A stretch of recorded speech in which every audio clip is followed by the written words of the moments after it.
Hi, welcome to the Boca Voice, and today we're fortunate enough to have Dr. Amy Hakim with us. Welcome. Thank you Thank for you. joining us. It's great to be here. So I was fortunate enough, they reached out to me, and when they did, I was very interested in finding out that she works in a very specific area of psychology. And by doing so, what she's doing, she works in workplace conflict. Whatever got you into that? It is an interesting field. I am officially an industrial organizational psychology practitioner. That confuses people, so I simply say I help employees and employers to get along better.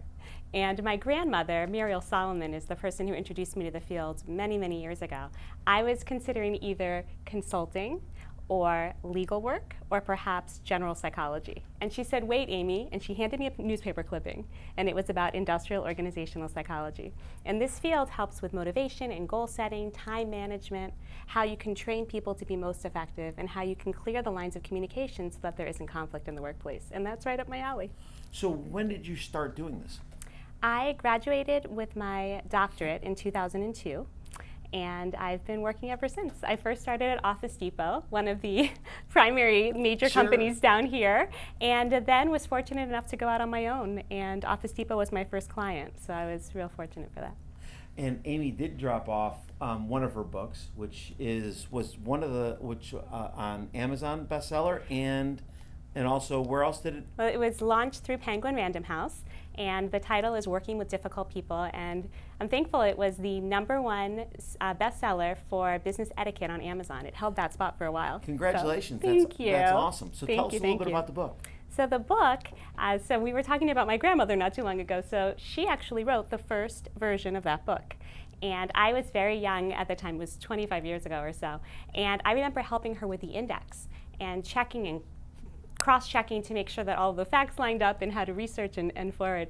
And the book deals with difficult situations in the workplace. So how to help an employer, how to deal with issues with an employee, how to deal with issues with a subordinate. So if you're dealing with a difficult narcissistic boss, you might handle that person differently than if you have a narcissistic colleague or a narcissistic subordinate.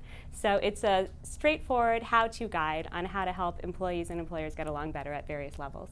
Now, do you also go into places of business and do consulting as well? I am. I'm a consultant. I help specifically with conflict and training and development, leadership issues. So tell me a little bit about that. What size companies do you work with? How do you find that works? And where's your sweet spot? I started off in the retail industry. Before Office Depot, my claim to fame was that I sold kitchen knives, and that actually, by the way, is what really led me to industrial psychology. Because first of all, now I can cook. I have 3 little kids. I can definitely cook, but I before then couldn't. I was in college. My family actually laughed at me when they heard that I was selling kitchen knives because I literally didn't know how to slice a tomato. But I learned which knife goes with which. You have a tomato, use this size knife. You have a steak, use that type of knife, and I was able to move up in that company. I sold so many knives. I was speaking at their conferences, and the question was, why was I successful when other people who received the exact same training weren't successful? And that leads to the same field, this industrial psychology, which deals with the psychology of business. So how can someone be trained a certain way and someone be incredibly successful at it, others get the exact same training and not get it?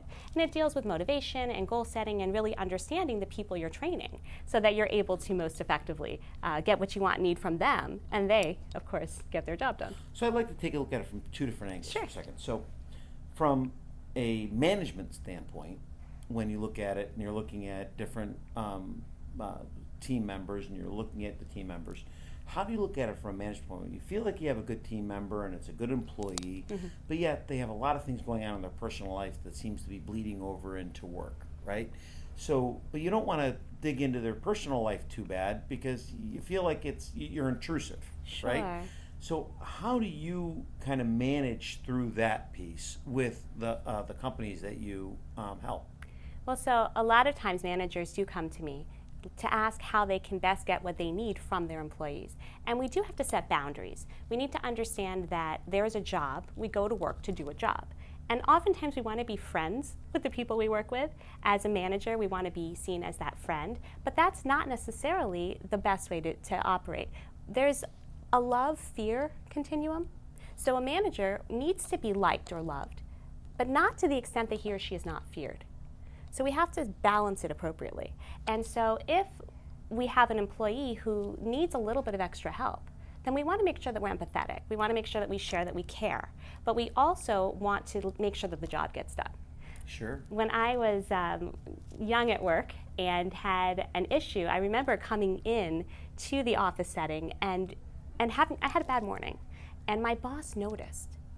And he was fantastic. His name was Mike. And I remember that he walked up to me and he actually asked me how I was and asked me if I wanted to go to lunch. And it was the morning, so that meant I had to get through a number of hours, but Sure. I felt so appreciated and loved in an appropriate way by my boss that he actually cared and noticed that I wasn't well, that something was off, and that maybe I could use just a buddy for lunchtime. Mm-hmm. There's ways that we can show our employees that we care, giving them the afternoon off when they get a new house, or so that they don't have to take a sick day in order to get Sure. there. But we still have to recognize that when we do that, then they also, in turn, are going to do their job for us better. So there is that loyalty issue. And then how about the reverse? How about the advice to the employee that brings up so much baggage to the employer that the employer almost wonders whether or not they have the right employee? Well, sometimes we don't. I think that we live in this, I should back up and say that I wish we had a little bit more civility in general in today's world. I couldn't agree more. And I think that we can introduce some very basic key principles to do so. But with that said, we don't have to take an employee who has all of this baggage and isn't able to leave it at the door. We might teach that employee how to effectively say, you know what, hey, I'm at work, so for these 8 hours, I'm going to focus on my job. And when I put my briefcase down, then I'll be able to Sure. deal with my work, my home issues. So tell us a little about what you see your future in your industry, because it's a very specific industry. Is it a growth sector? Is it getting more? Is it getting busier? How are they reaching out to you, and how are you growing your business? Well, I'm truly thankful that this book that recently launched did so well. I now have a blog on psychologytoday.com, and it's called Working with Difficult People, which is the name of the book. And I handle different workplace situations and issues, which has really been a very nice platform for me. I also am trying to grow my consultative practice. And I would love to continue to have appearances like these so that I'm able to share and serve truly as a workplace expert for Boca and beyond. Well, that's great. Well, we love having you. We hope that you'll come back on again. And as we talked about earlier, we're looking forward to having you as an addition to the Book of Voice. Thank and you. Speaking. And we're going to open up a forum for our readers, as well as our people on Facebook, to go out and ask questions of Amy, to be able to come out and find out what are the questions you have specifically in your workplace. What are the things that you want to know? Maybe there's a specific question or a situation that happened, and the doctor's going to be kind enough to answer those for you and give you some kind advice and work out. And then once a month she's going to come on and look at a combination of all of those questions, the top questions, because usually you'll find out, I assume, that there's going to be some repetition. Definitely. So we'll find the ones that came up quite often, and we're going to talk about those in a more meaningful way and possibly a little bit of a seminar type of approach. So we're looking forward to that. I'd love to be seen as that workplace expert, the Dear Abby of the workplace. So if you have questions about how to handle a situation with your boss or your colleague or your subordinate, throw them our way and I'll be happy to help. We look forward to that. Again, Doctor, thank you so much for joining us. My We look forward to it. pleasure. Thank you. Thank you for joining us on the special edition of the Book of Voice. We look forward to seeing you soon.